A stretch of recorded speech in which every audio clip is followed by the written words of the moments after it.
최대한 컨디션을 조절하고 있었는데 지금도 별로 좋진 않네요.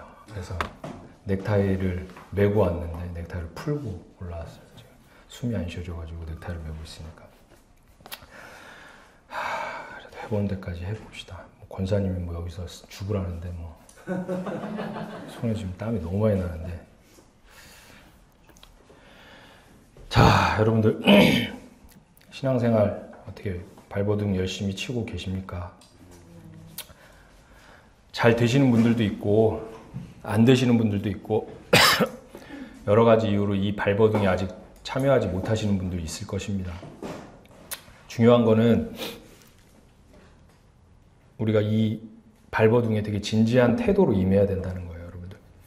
그냥 그러니까 피하고 싶은 마음도 있을 거고 뭐 그냥 일상에서 그때 우리 그 기도 제목이 올라온 것처럼 편안함, 그 편안함은 그거잖아요. 패턴의 반복. 그냥 똑같은 삶을 사느라고 인지하지 못하고 계실 수도 있어요. 근데 중요한 건 그거예요. 그러니까 율법적으로 정죄함을 당하지 않기 때문에 여러분들 불편하시더라도 진지하게 거기에서 마주하셔야 된다는 거죠. 그래서 그냥 나는 모르겠어 멍 때리고 있는 상태가 아니라 지금 이 교회의 흐름에 잘 되던 안 되던 참여하지 못하던 진지한 태도로 임해야 된다는 거예요. 결과가 아니라는 거죠. 우리가 바라봐야 되는 것은 목적지지. 이 목적지는 쉽게 설명해 드리면 하나님이 누구인지, 왕이자 나의 주인이자 아버지이자 신랑이자 창조주의 그 하나님, 내가 누구인지, 그의 백성이고 종이고 자녀이고 아내이고 죽은 흙이고 피조물이라는 것. 그것을 깨닫는 게 우리의 목적지예요. 그리고 그것에 근거해서 살아야 되는 거예요, 우리가. 그게 전부예요, 여러분들. 그래서 고개를 들으셔야 되고 영원한 것에 집중하셔야 합니다.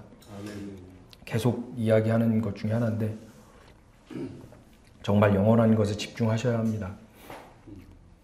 그게 전부예요, 우리 인생에. 결국엔 우리가 그렇게 고개를 들고 하나님을 바라본다면 오늘 본문에 오늘 제목이 소모는 막대기거든요. 삼갈이 사용했던 삼갈이기도 한 그 소모는 막대기 같은 우리를 하나님이 분명히 그 목적지로 이끄실 거예요. 하나님의 열심이 우리 죽은 흙인 우리에게서 그 열매를 반드시 맺어서 하나님에게로 가져갈 거예요. 아멘. 이 믿음이 여러분들에게 있길 축복합니다. 아멘. 오늘 본문 사사기 한 절밖에 기록되지 않은 사사예요. 신기하죠? 얼마나 내용이 없으면, 삼갈에 대한 내용이 없으면 한 절만 기록했을까요? 그런 인물들이 많이 있어요. 사실은 내용이 없어서라기보다 그 성경을 기록한 자의 의도겠죠. 삼갈에 대해서는.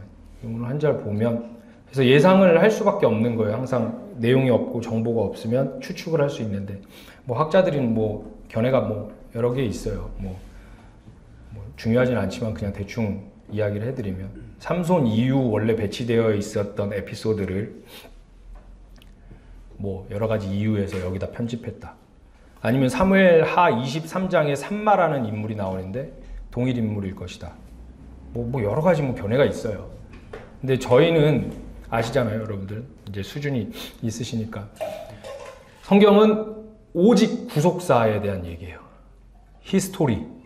그의 역사에 대한 얘기예요. 다른 얘기가 없어요. 그렇기 때문에 오류가 날 필요도 없죠. 창세기가 6일 창조이니 600년 창조이니 아무 의미 없어요. 창세기의 그 6일 창조는 하나님이 우리를 어떻게 구원하실지에 대한 내용이기 때문에 그게 6일이 됐든 600년이 됐든 아무 의미 없어요. 실제로 우리의 시간에서 6일이 될지 600년이 될지. 그러니까 모든 게 다 구속사란 말이죠. 그 구속사적 시각으로 한번 볼게요. 우리 해석을 해볼게요. 삼갈이 오늘 내용을 보면 에훗 이후에 다음에라고 나오죠. 지금 에훗 스토리를 여러분들이 보고 오셨으면 더 좋았을 텐데 제가 한번 읽어보세요라고 얘기를 했어야 되는데 챙기지 못했네요. 근데 사사기를 한번 전체적으로 꽤 오래되긴 했는데 목사님이 한번 하신 적은 있는데 기억이 난리 만무하고 오늘 끝나고 집에 가셔서 한번 이 앞뒤의 내용을 좀 읽어보셨으면 좋겠어요. 그래서 그 에글론이라는 모압 왕을 암살한 후에 에훗이 이스라엘의 사사로 80년을 다스렸다고 나와요. 삼갈 바로 전 내용이에요. 에피소드가. 에훗이. 그리고 평화가 있었다고. 근데 그 시기에 나타난 삼갈이라는 한 줄짜리 사사에 대한 이야기예요. 근데 여기서 보면 삼갈은 이스라엘 사람이 아닌 것처럼 보여요. 그 근거를 들어볼게요. 삼갈이라는 이름이 히브리인들이 쓰는 이름이 아니에요. 히브리인들의 이름에서 보여진 적이 한 번도 없는 문서에서. 그리고 그때 당시 고대 근동의 중근동 지역에 있는 해쪽 속의 왕의 이름에 삼갈이라는 내용이 많이 나와요. 문서에서. 그 고대 근동의 그 문화는 유명한 왕이 나오면 뭐 예전에 조선 때는 뭐 왕의 이름이랑 겹치면 안 돼서 못 짓기도 했는데 저희 나라는 그 시대에는 유명한 왕의 이름이 나오면 유행처럼 지을 수가 있었어요. 그 사람처럼 큰 사람이 되라고. 나라에 따라서 다르겠지만 문화가. 그리고 뭐 부모들이 아들의 그런 위대해지긴 바람 마음에서 왕의 이름을 쓰기도 했고요. 또 누주에서 이건 이제 학자들이 나온 결과니까 발굴된 문서에 따르면 후리아 민족의 사람의 삼갈이라는 이름이 많이 등장하고 후리아 사람이 숭배하던 태양신의 이름도 삼갈이에요. 자, 그럼 이런 근거로 보아서 삼갈은 가나안 지역에서 활동하던 후리아 사람이라는 가능성이 더 큰 거예요. 그리고 오늘 본문에서 그를 아낫의 아들이라고 하죠. 아낫은 사사기 많이 읽어보나 구약 많이 읽어보신 분들은 아실 거예요. 아낫이 뭔지. 아낫은 가나안 사람들이 섬기는 전쟁의 여신이에요.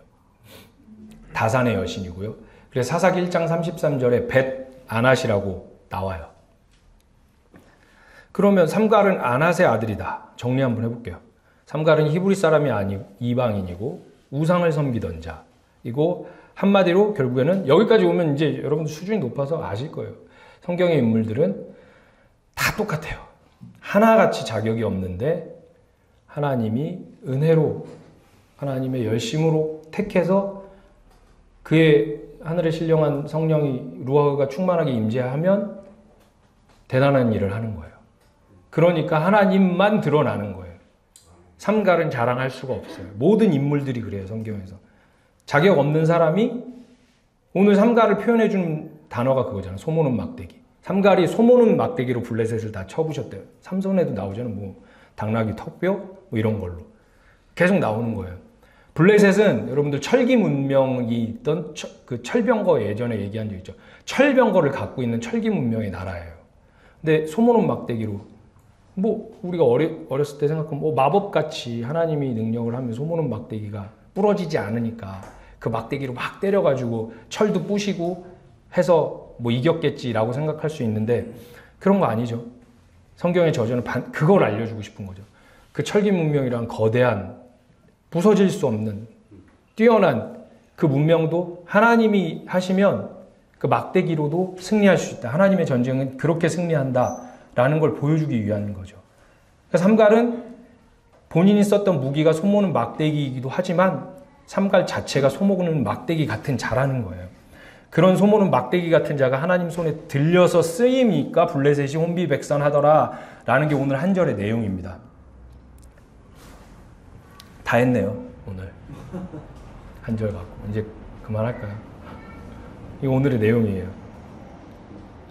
성경의 모든 내용이 그렇죠. 여러분들 죽은 흙인 우리를 마른 뼈 같은 우리에게 하나님의 생명력이라는 그 호흡이라는 루아흐가 복이라는 바라크가 부어져야 살아난다고 이야기를 해요.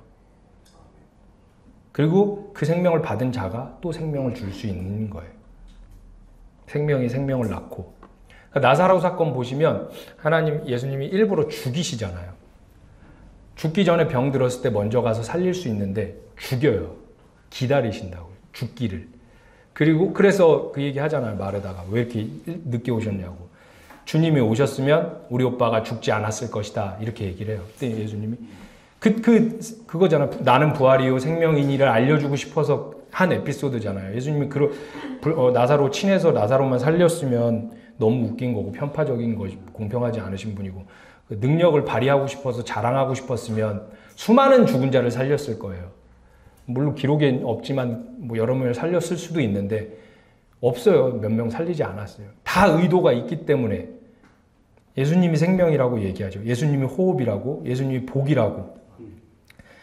그래서 죽은 흙, 잠자는 자들의 첫 열매가 되어 있다고 얘기를 하잖아요. 성경에서 잔다 얘기하면 다 죽었다는 뜻이에요, 여러분들. 영이 죽었다. 그래서 깨어있으라는 단어는 살아나라는 거예요. 죽은 자에서 살아나려는 방법은 뭐예요? 하나님 앞에 붙어 있는 것밖에 없어요. 우리가 하나님을 바라보는 수밖에 없고 그가 부어주셔야 돼요, 우리에게 생명을. 그러니까 결국에는 항상 이야기하듯이 저희 교회에서 죽어야 살 수 있는 거예요. 부활은 죽지 않으면 할 수 없어요.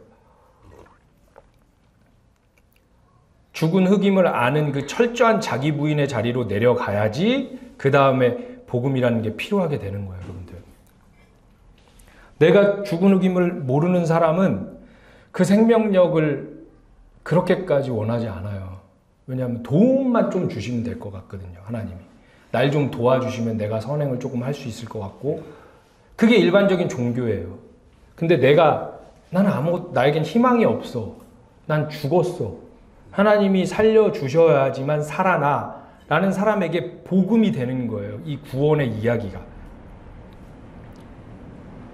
그러니까 죽는다는 게 뭐냐면요. 쉽게 이야기하면 여러분들, 세상에서는 죽는다는 게 참는다는 걸로 나와요. 내 성질을 좀 죽인다. 나는 죽었다 깨도 앉아있지 못하는 사람인데 내가 죽으면 뭐 1시간 더 앉아있을 수 있다. 이렇게 가는데 그런 게 아니에요. 성경에서 이야기하는 죽음은 우리가 그저 내가 하기 싫은 것 하나님을 위한답시고 말씀에 순종한답시고 꾹 참는 수준을 말하지 않아요. 하나님이 성경에서 말한 죽는다는 거는. 그냥 말씀이 뜨인 돌이, 예수라는 뜨인 돌이 우리한테 와서 우리 안에 살면서 견고하게 지어놨던 그 가인의 성, 나의 자아를 부셔버리는 거예요. 그 돌이 계속. 와르르 우리 안에 있는 모든 성이 무너져 내리는 거예요. 그래서 아무것도 없는 폐허가 되는 거죠. 우리의 자아가.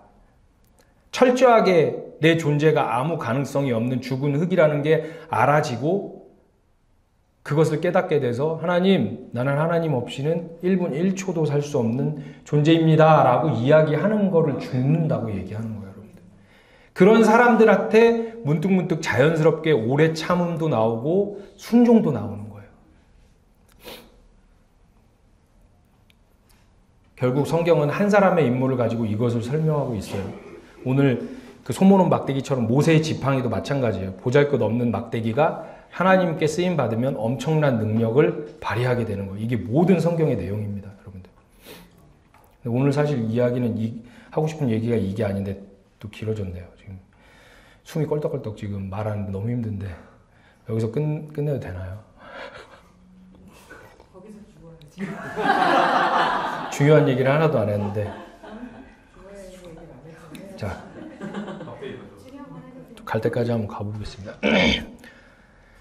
오늘 4장 1절, 3장 31절 본문의 다음에 4장 1절 보면 삼갈이 활동했던 시기가 조금 애매해 보여요. 보면 성경은 원래 장절이 없다고 얘기했죠. 우리가 도대체 무슨 의도인지 저는 아직까지 모든 일에는 하나님의 뜻이 있고 의도가 있다고 하는데 저는 성경을 장절을 나눠놓는 게 무슨 의도인지는 아직까지는 납득을 못했어요. 왜냐하면 장절이 있어서 저는 보기가 되게 불편하거든요.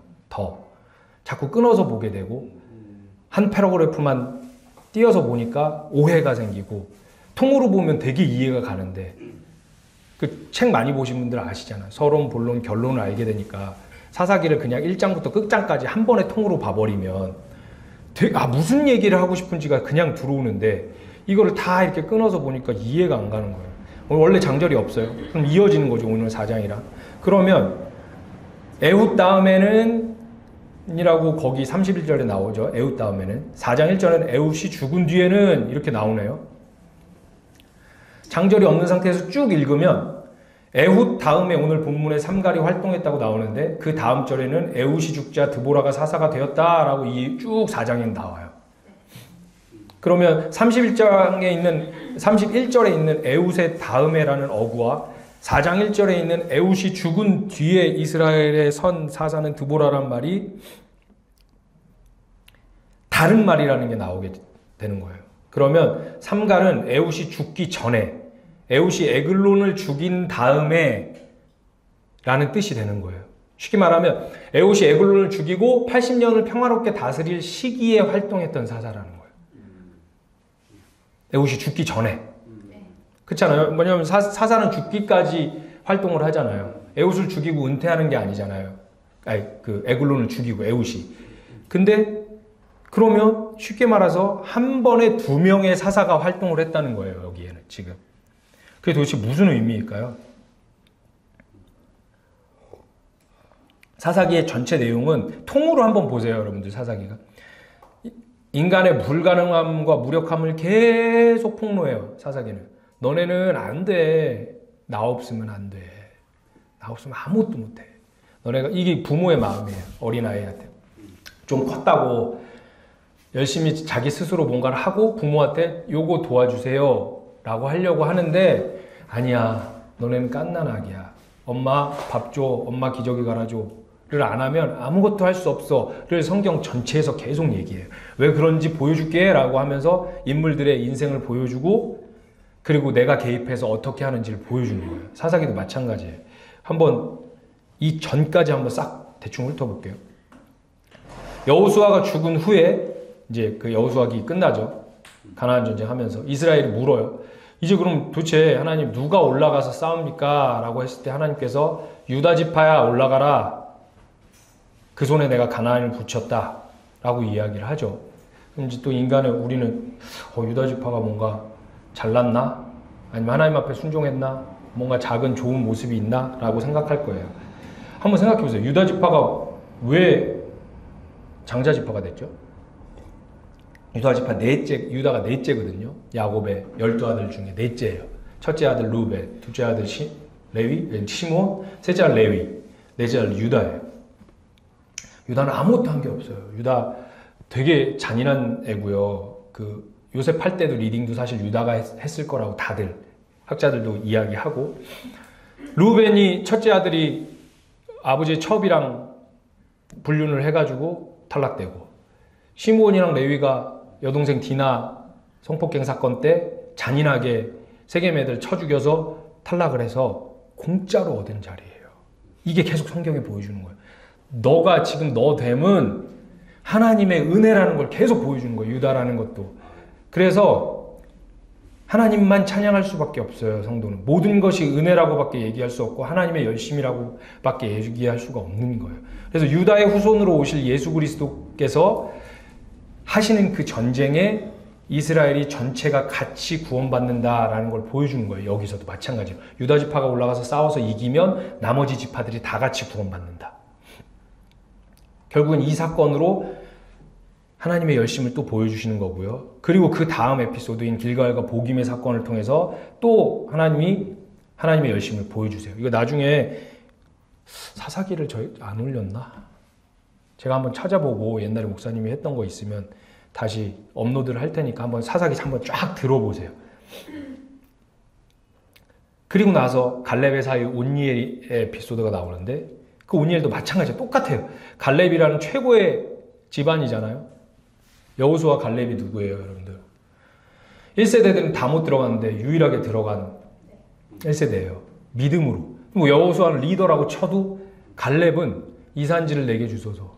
그거잖아요. 정탐꾼 갔다 와서 현실을 다들 이야기했어요. 현실을 이야기한 거예요. 그들은 믿음이 없는 게 아니에요. 갔더니 진짜 아낙 족속들 3m 막 다 이만하더라. 걔네랑 우리 지금 무기도 없고 정규군 훈련도 안 받았는데 어떻게 싸우냐? 다른 작전을 펴야 된다는 합리적인 이론을 얘기했을 때 여호수아와 갈렙만 그랬어요. 하나님이 맞다. 니들 말이 틀린 게 아니라 저희도 무섭고 저게 현실적인 말이 맞지만 하나님이 우리에게 주신다고 약속하셨다라고 해서 갈렙이 들어간 거예요. 갈렙이 되게 유능한 집안인데 거기에서 사위로 있는 온니엘도 유능한 사람이었을 텐데 메소포타미아에 있는 구산 리사다임이 8년간 지배할 때 아무것도 안 했어요. 숨어 있었다는 거죠. 무서워서. 근데 그 온니엘이 성령이 임하자 8년 후에 사사로 나와서 싸워서 구원을 하는 거예요. 모든 에피소드가 똑같아요. 가나안 정복 전쟁인 그 사사기 기자가 말하고 싶은 거는 하나님이 싸우시는 하나님의 전쟁이라서 하나님이 이기시는 거예요. 그리고 이 전에 이제 오늘 본문의 전에 에훗, 왼손잡이 에훗이 했던 것도 마찬가지예요. 에글론이라는 그 왕이 막 돼지였대잖아요. 막 기름기가 막 많아가지고 그 에봇이 찔렀을 때 막 엉겨 붙어가지고 그 기름에 빼지도 못하고 기름과 배설물로 가득 찬 그 에글론이라는 그 알 수 없는 그 존재를 왼손잡이, 그 시대 고대 시대 때 왼손잡이는 부정한 거예요. 부정한 거. 그러니까 다 주인공들이 그런 거예요. 오른손 왼손 아시죠 여러분들 개념? 오른손 언어학적으로 옳다는 뜻이에요. 그래서 영어가 오른손이 right라는 거예요. 옳다, 오른쪽이다. 왼손은 뭐예요? 오른쪽의 반대니까 옳지 않다는 거예요. 왼손잡이 에웃이라는 것은 그런 의미를 갖고 있는 거예요. 부정한 자. 그가 하나님의 성령이 임하자 하나님의 열심으로 하나님의 은혜로 에글론을 물리치고 구원하는 거예요. 이스라엘의 대적을 그렇게 죽여버리는 거죠. 사실은 그 이스라엘의 대적이 우리는 그 외부에서 오는 사탄의 방해라고 하지만 맞아요. 사탄 당연히 악의 영이 있기 때문에 사실 우리 내부에 있는 마귀적 본성, 죄성이 그거예요. 그걸 하나님이 말씀의 검으로 다 이렇게 조각조각 이미 경험하신 분들 저희 교회에 있잖아요. 조각조각 내신다는 거예요. 그래서 수술을 해내신다는 거예요. 여러분들. 그래서 우리가 이 에피소드를 삶으로 갖고 와서 살아내면서 우리가 지금 발버둥 치는 그 삶으로 살아내면서 하나님이 우리에게 있는 이 무시무시한 것을 죽여주셨구나. 우리의 옛사람을 십자가에서 하나님이 죽여주셨구나 라고 이야기하면서 오늘 그 찬양을 할 수 있는 거예요. 여러분들. 그래서 가끔은 하나님이 우리 자신 속에 그걸 알려주시기 위해서 죄악된 폐역과 어두움을 죽이시기 위해서 죄에 장악돼서 헤매게 놔두시기도 해요. 여러분들. 그걸 보셔야 돼요. 전체적인 그림을. 내가 하나님과 떨어져 있기 때문에 죄악에 머무르는 게 아니에요. 가끔씩은. 하나님이 그렇게 하기도 하세요. 그러니까 우리가 아픈 거고 힘든 거예요. 근데 그 상황을 살아내면서 우리 자신을 알게 되는 거고 하나님을 알게 되는 거예요. 이게 전체적인 그림으로 보면 어떤 성도의 인생에서 그 시기가 있을 거예요. 그게 하루가 될 수도 있고 1년이 될 수도 있고 10년이 될 수도 있어요. 우리 입장에서는 사랑하는 가족들이 그 시간을 오래 머물고 있으면 힘들기도 하고 권면하고 기도하고 같이 으쌰으쌰도 해보기도 하지만 이 뜻을 아는 사람은 이 전체적인 시각을 알기 때문에 포기하지 않고 즐겁게 그것을 넘길 수도 있겠지만 단면만 보는 우리는 답답하기 때문에 너무 사랑하기 때문에 그를 위해서 힘들기도 하고 그를 포기하기도 하고 그를 정죄하기도 해요. 무의식에서는. 언제쯤이면 그렇게 될까? 하지만 그가 인생에서 태어나서 죽을 때까지 그런 상태라면 그는 하나님의 사람이 아니에요. 근데 언제 그 타이밍이 하나님이 만지시는 타이밍이 있을지 모르기 때문에 절대 우리는 포기할 수 없어요. 그리고 그 상태에 있는 사람으로 판단할 수 없어요. 그가 열매가 맺혀지지 않는다고 해서. 그렇기 때문에 우리는 포기할 수 없어요. 절대 포기할 수 없고 그 성도가 열매 맺지 못한다고 당장은 그렇다고 해도 하나님의 열심은 그 성도를 그 목적지로 이끌어 가실 거예요.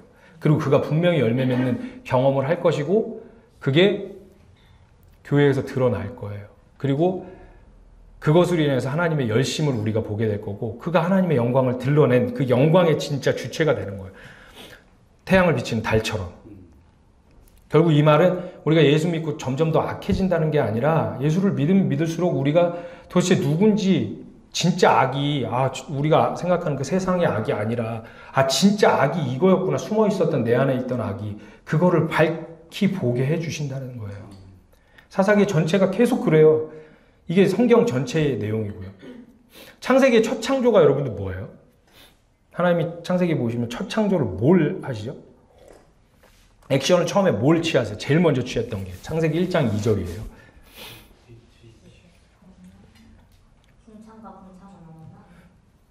좋은 의견이 있습니다.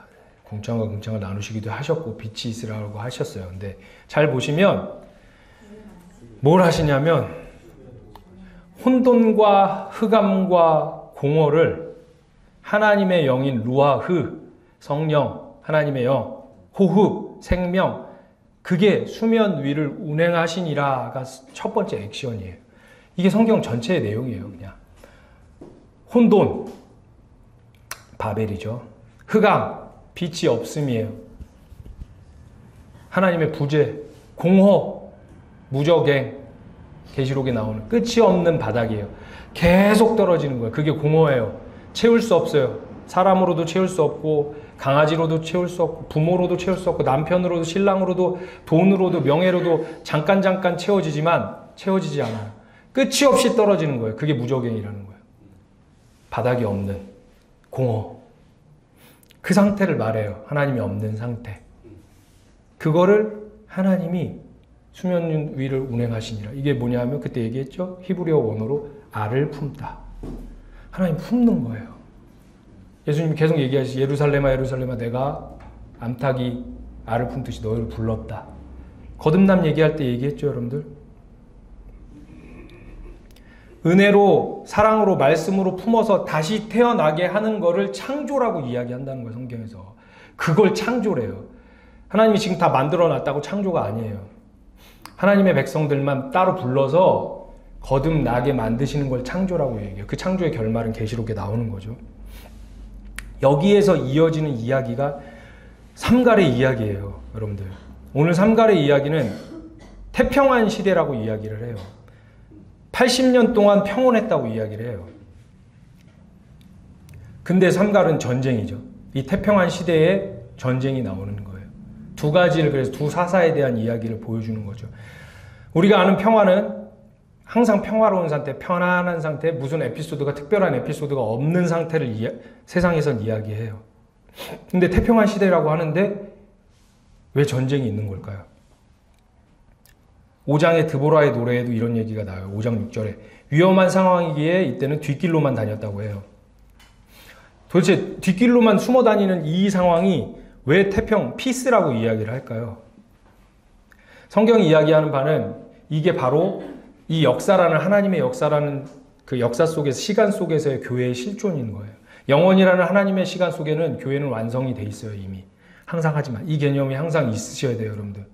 우리가 단면밖에 못 보니까 계속 우리는 인간 입장에서 시간 안에서밖에 해석을 할 수가 없는 거죠. 분명히 성경의 이야기에 완성이 돼 있어요. 근데 이 시간 속에서 교회는 완성이 되어가고 있어요. 교회의 실존이 바로 이런 거예요. 예수님께서 이 땅에 오셨을 때 천사들이 뭐라고 했죠? 뭐라고 했어요, 천사들이? 하늘에는 영광, 평화를 얘기했죠. 사람이 얘기한 것도 아니고 하나님의 천사가 얘기했는데 그렇게 돼야죠. 예수님 오시자마자 평화가 있었습니까, 여러분들?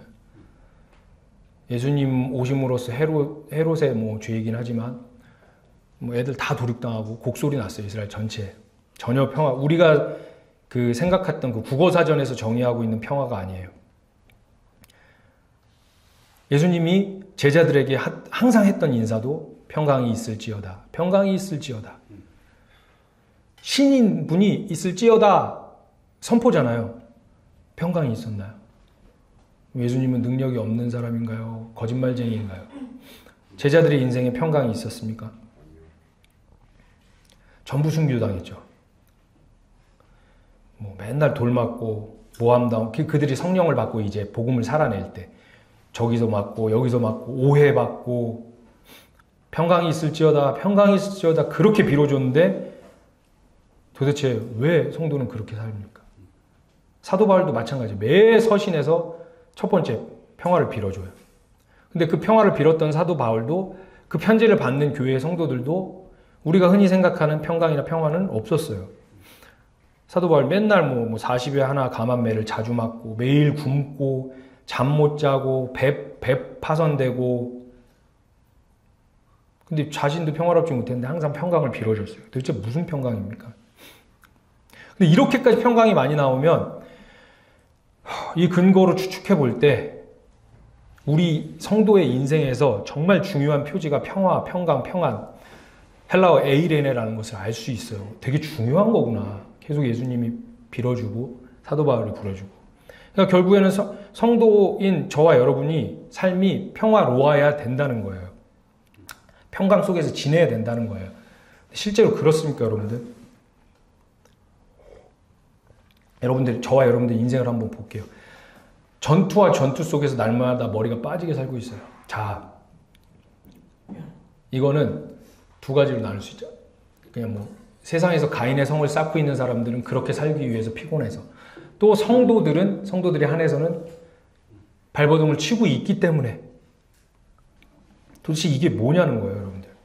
에훗이 다스리던 그 80년의 태평성대 시절에 삼갈의 전쟁이 수시로 일어난다고 성경은 이야기하는 거죠. 평화의 나라에 들어가 이미 임한 하나님 나라를 우리가 살고 있지만, 아직 임하지 않은 하나님 나라를 기다리며 우리가 그 여정을 가기 위해서 그 전쟁 속에서 누리는 것을 평화라고 이야기하는 거예요, 여러분들. 정말 잘 이해하셔야 돼요. 이것만, 정말 지금 말하는 게 너무 힘들지만 이것만 이야기할게요. 정말 이게 되게 중요한 거라서. 완료된 언약이에요. 하나님의 언약은 이미 완료됐고 하나님이 이루셨대요. 그러니까 항상 이거죠, 딜레마. 다 이뤘는데 우리는 뭐 해야 돼? 우리가 왜 발버둥을 쳐야 돼? 이거의 딜레마잖아요, 항상. 그럼 논지가 이쪽으로 가버리면 발버둥을 왜 치는 건데? 완료가 돼 있는데. 못 믿기 때문이냐, 너네? 발버둥 안 치면 니네 구원에 탈락되기 때문이야 될 수 있고, 이쪽에 대해서는 구원을 받았는데 그럼 아무것도 안 해도 되냐? 이게 딜레마예요. 이걸 잘 보면 알아요, 여러분들. 우리가 어쩔 수 없어요. 한계가 시간 안에 갇혀 있어서. 시간의 개념을 항상 넘어서야 돼요. 어렵겠지만. 이미 완성된 그 시간 미래가, 성도의 시간과는 우리에게 흘러오는 걸로 봐야 돼요. 우리가 그 시간을 살아서 가는 게 아니라 완성된 하나님의 나라가 우리에게 오는 거예요. 하나님의 나라는 성경에서 계속 이미 영혼 속에서 완성되어 있고, 그 미래가 우리에게, 역사를 사는 우리에게 부딪혀 오는 게 성도의 시간관이어야 되는 거예요. 이게 이제 쉽게 풀어드릴게요. 과거에서부터 무언가가 차곡차곡 쌓여져서 성취되는 것이 아니라는 거예요, 여러분들. 성도의 삶이라는 게. 이게 세상의 가치관이에요. 세상에서 그러잖아요, 여러분들. 좋은 말 하는 사람들, 학자들 다. 나의 미래는 오늘의 하루가 결정되어지는 거예요. 오늘 하루를 어떻게 사는 것이, 실제로 그렇잖아요, 세상에서는. 여러분들 인생을 잘 돌아보시라니까요. 예수님의 관점을 쏙 빼고 한번 보세요. 내가 내 아내를, 내 신랑을 만난 것, 내가 이 집에서 사는 것, 세상의 가치관으로 본다는 거야, 지금은. 내가 이 평수에서 사는 거, 내가 이런 거, 과거에 내가 이렇게 살아왔기 때문에 그 과거가 쌓여서 이 미래가 완성된 거 맞잖아요. 자, 성경은 이렇게 해석하면 안 되는 거라고요. 이게 세상의 가치관이에요. 인본주의적 가치관. 이게 진화론적 가치관이에요. 적자생존. 이게 우리에게 항상 속고 있는 거예요. 그러니까 성도가 세상의 가치관으로 바라보면 내 현재를 바라봤을 때 우울한 거예요. 내가 오늘 잘 살지 못하면 내 미래가 정해져 있잖아요, 또. 내가 이 모양 이 똑으로 살면 내 미래는 어떻게 될지 뻔하잖아요. 세상적인 가치관으로 내가 돈을 안 벌면, 아니면 하나님의 가치관으로 내가 지금 뭔가 열심히 신앙생활을 하지 않으면 내 미래가 어떻게 될지 뻔하잖아요. 이런 시간 개념으로 가면.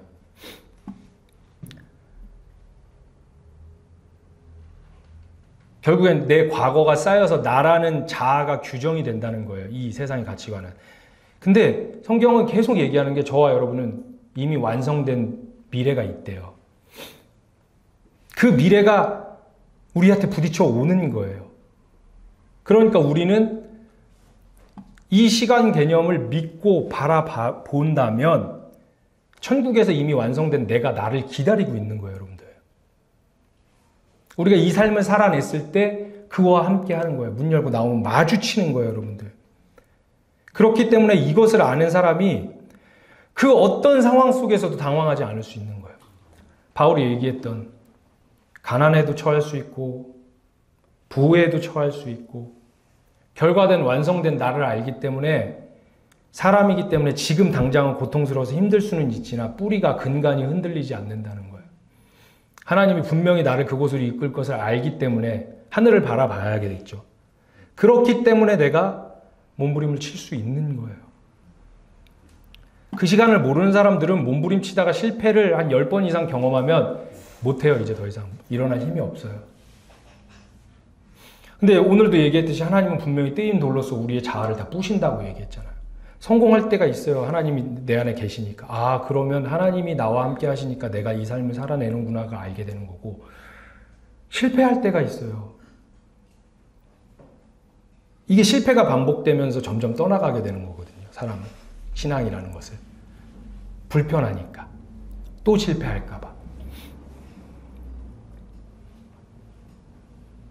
그러니까 완료된 이 하나님의 나라, 평화로운 이 하나님의 나라가 있지만 역사 속에서 한 삼갈의 전쟁, 우리 삶에서 그 전쟁이 계속 일어나고 있는 거예요. 창세전에 우리를 택해서 완성하셨지만 시간과 공간을 살아가는 이 이유가 되는 거예요. 이미 완성하셨는데 나는 왜 이 삶을 살아야 되냐?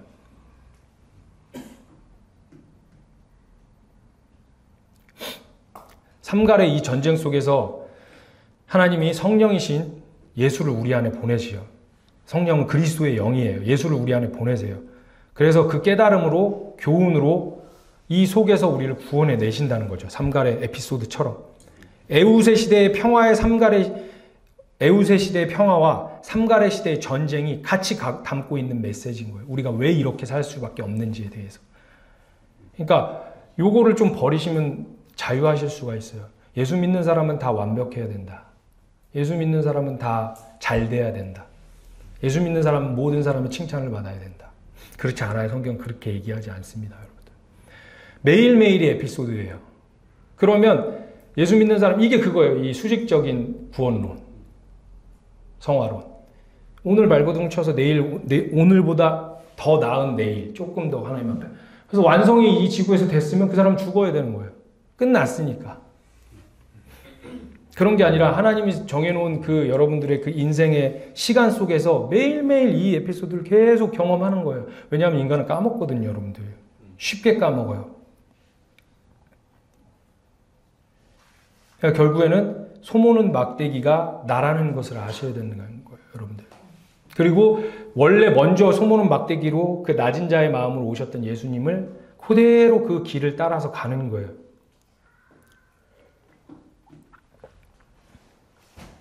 결국엔 이 세상에서 조롱받고 억지스러운 세상의 주장에 내 것을 주장하지 못하고 낮아지는 삶을 살게 돼요. 결국에는 하나님의 사람은.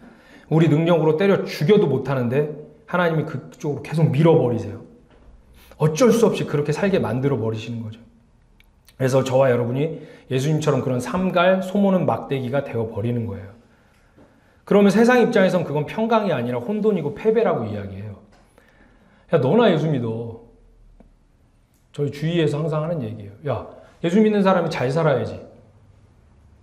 지지로 궁상으로 사는 거는. 예수 믿는 사람이 맨날 웃어야지. 야, 너도 행복이 없어 보이는데 뭘 예수 믿으라고 얘기하냐. 세상 입장에서는 혼돈이고 패배예요, 그게. 그러니까 그 세상의 가치관에 맞추려고 우리가 하는 거죠. 매일 웃으려고 하고. 율법으로 산다면. 하나님을 아는 사람은 그거랑 상관없이 내가 매일 하나님과의 교제 속에서 항상 기쁘기 때문에 매일 웃는 거지. 결국엔 이 세상의 힘 앞에서 우리는 이 무력한 소모는 막대기가 되어야 될지라도 이미 우리는 승리를 완성받았어요. 계시록에 계속. 하나님이 승리하셨고 그걸 우리에게 전가시켜 주신대요. 그렇기 때문에 평강이에요, 여러분들. 그렇기 때문에 지금 내가 조금 몸이 아플지라도 내 자녀나 내 부모가 좀 나를 힘들게 할지라도 기뻐할 수 있는 거예요. 항상 기뻐할 수 있는 비결은 여기에 있는 거예요. 꼭 참고 기뻐하는 게 아니라 하나님이 그것을 우리에게 증명하고 싶으신 거죠. 하나님이 내가 약속해 놓은 것은 그 어떤 것으로 방해받지 않고 실패될 수 없다. 내가 보여주겠다. 그 믿음으로 그 전쟁 속에서 평강을 살게 되는 거예요. 믿음으로, 여러분들.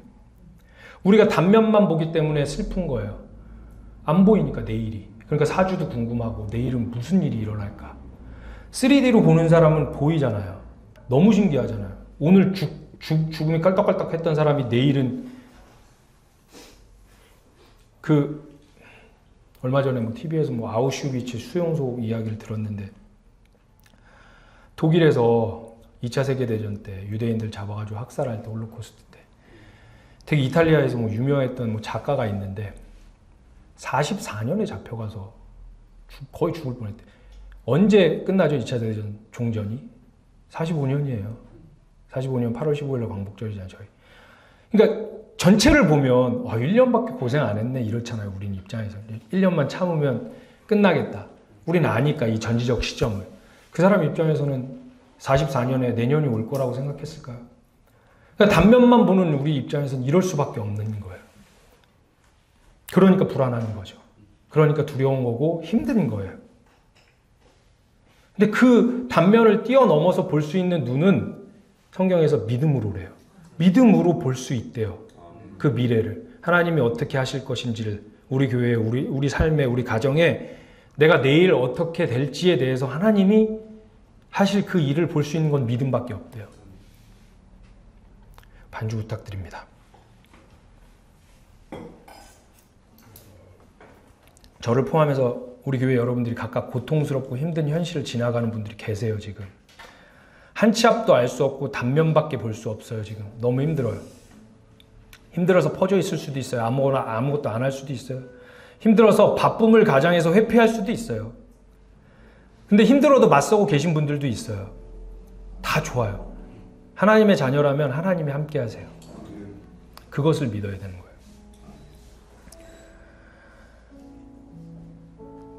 믿음으로 그래서 평강을 얻어야 되고 믿음으로 그 눈이 생겨야 돼요. 그래서 믿음으로 이 과정을 지나갈 수 있는 거예요. 정말로 축복하고 사랑합니다, 여러분들.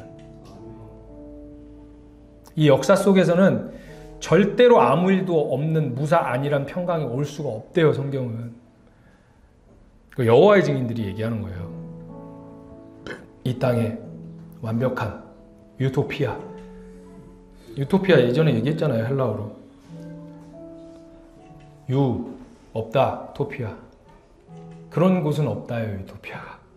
근데 유토피아를 만들려고 하죠, 세상에서는. 없어요. 예수님이 오셔서 창조를 완성하셨고 그 나라가 가야지 완성이 되는 거예요, 여러분들. 우리에게 대적이 있잖아요, 여러분들. 그래서 이 세상 속에서는 무사 안일의 삶을 살 수가 없어요. 그건 이제 하나님이 완성하신, 재림하신 예수님이 왕국에서나 주어지는 거예요. 우리는 신앙생활이라는 것을 통해서 예수님의 통치 아래 운명적이고 선언적인 이미 끝난 그 평화의 나라를 살고 있지만, 믿음으로 살고 있지만, 수시로 일어난 전쟁 속에서 도대체 왜 우리에게 예수가 필요하고 예수님이 그 나라를 우리에게 값없이 주셔야 되는지를, 우리는 그 나라를 얻을 수 있는 능력이 없는지를, 그리고 그 나라를 꼭 얻어야 되는지를 배우는 거예요. 수많은 에피소드 속에서.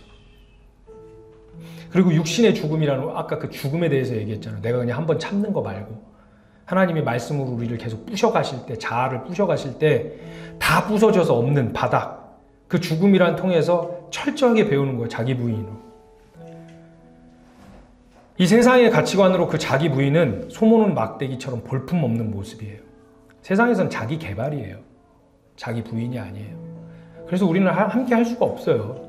실제하는 신앙을 살면, 그 실제하는 신앙의 수준이라는 거는 세상에서는 아무것도 안 하는데 말만 청산유수인데 나는 행동까지 하겠다가 아니에요, 여러분들. 그럼 결국엔 행동주의로 끝나요. 해보시면 압니다. 저는 인생에서 수많은 것들을 해보고 다시 실패하고 해보고 실패했어요. 세상의 가치관과 완전 진짜 반대예요, 하나님의 가치관은. 세상은 자기 개발이고요, 하나님의 가치관은 자기 부인이에요.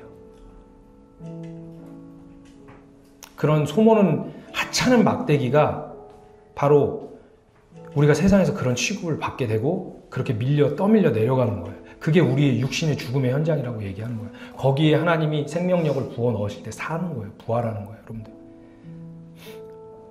방금도 얘기했지만 이스라엘은 사울 아니 다윗 때까지도 제대로 된 철기 문명이 아니었어요. 철칼이 몇 자루 안 됐단 말이에요, 다윗이 처음 집권했을 때도. 근데 블레셋은 철기 문명의 나라예요. 그 철병거 앞에 소모는 막대기 가지고 섰다고 한번 생각해 보세요. 얼마나 볼품이 없습니까, 여러분들? 그 세상에 우리가 그런 모습을 선대요. 이 세상에서 무력하고 불가능한 자신을 올바르게 자각하게 될 수밖에 없대요, 그 상황에서. 그러니까 결국에는 소모는 막대기 자리로 밀려가는 게 아니라 우리가 소모는 막대기인데 우리 스스로가 우리를 높게 평가하고 있다가 우리의 모습을 알게 되는 거죠. 죽은 흙인데 항상 신으로 있잖아요. 우리가 하면 뭔가 될 것 같잖아요. 그러니까 하나님이 좀 도와주세요잖아요. 우리는 나 좀만 도와주시면 할 수 있어요. 근데 그 자리에서 하나님이 너 죽은 흙이야, 소문은 막대기야 라고 이야기해 주세요. 말씀으로, 삶으로. 그냥 힘든 거예요. 그게 신앙생활이래요, 여러분들. 종교활동은 열심히 뭔가를 하는 거예요. 하나님 앞에. 우리가 실제적인 신앙으로 우리 교회가 올해부터 여러 가지 마음가짐을 갖고 바라보고 발버둥 치고 행동도 따라 나게 돼요. 근데 열심을 내어 하다가 어느 정도 잘 되어지다가 보면 신기하게 여러분들 잘 한번 돌아보세요. 저는 나중에 한번 나눌 건데 저의 모습을 통해서 알게 돼요. 무의식에서 교만이 이제 차올라와요. 내 행동 양식이 똑바로 되면 사람은 기본 세팅이에요, 이게. 주위에서 와, 너는 참 발버둥 열심히 치더니 하나님께 인도를 받더니 거짓말도 안 하게 되고 늘 웃고 힘든 상황에서 이렇게 되다 보면 내가 나를 판단하고 그런 얘기를 듣다 보면 내 안에 교만이 또 차요. 일부러 채우시는 거예요, 하나님이. 또 부시려고. 그 다음에 자꾸 까먹으니까. 수많은 방법으로 하나님이 우리의 죽은 흑임을 알려주세요. 그게 신앙생활이래요, 여러분들. 나는 부인되어지고 내 자신 앞에서 하나님 앞에서 이웃 앞에서 창피해 죽겠는데 계속 소문은 막대기로 만들어 버리시는 거예요. 그리고 하나님만 드러나는 거예요. 하나님만 드러나는 거예요. 그러니까 하나님 앞에 내가 좀 잘했죠가 아니죠. 물론 그렇게 인정받고 싶은 마음 당연한 거죠. 인간이니까. 그가 우리 아버지니까. 위로하시기도 하세요. 잘했다 내 아들아. 인간의 수준에서 하셔야 되니까 하나님은 우리에게. 어떻게 하나님의 수준으로 우리를 대하실 수 있겠어요? 본질이 그게 아니라는 거죠. 그러니까 결국에는 우리가 항상 할 수 있는 건 하나님만 찬양하고 하나님만 자랑하고 하나님께만 영광을 돌릴 수밖에 없는 거예요. 그가 바로 비워진 자고 그 자에게만 하나님이 부으신다는 거예요. 비워졌으니까. 그 자리로 내려가는 게 신앙생활이래요, 여러분. 정말 입 바른 소리가 아니라 사랑하는 여러분, 사랑하게 됐어요. 하나님이 저에게 은혜를 주셨고 여러분들에게 은혜를 주셔서 우리가 서로 사랑하게 됐어요. 정말 사랑합니다. 영원한 것에 집중하셔야 돼요, 여러분. 거기에 투자하셔야 돼요. 세상의 것은 만족을 주지 못해요. 말로만 하는 게 아니라, 여러분들. 제가 이번에 좀 갑자기 또 5년 만에 너무 심하게 아파서 지금도 너무 안 좋은데 한 1년은 갈 줄 알았어요. 근데 여러분들, 하나님의 은혜로 여러분들 기도로 금방 회복되긴 했는데 지금도 완전하진 않아요. 근데 예전에 기억을 떠올렸어요. 제가 5년 만에 처음으로 밥을 못 먹을 정도가 돼서 죽을 해줬어요, 아내가. 이게 호흡도 잘 안 되고 삼키기가 힘들어요. 뭐 거식증 같이. 근데 그 상황에서 이번에 아팠을 때 물을 꿀떡꿀떡 마셨단 말이에요. 제가 처음에 발병했을 때는 물을 못 마셨어요, 여러분들. 그래서 아내가 그 부목사로 근무할 때 그 사택에 살 때는 제 평생 소원이 진심으로 입버릇처럼 사람들한테 말했어요. 물 한 번 시원하게 먹는 게 내 평생 소원이다. 그 이후에는 바랄 게 없다고 얘기했어요. 진심으로 그랬어요. 진짜 물 못 먹어보시면 알아요, 여러분들.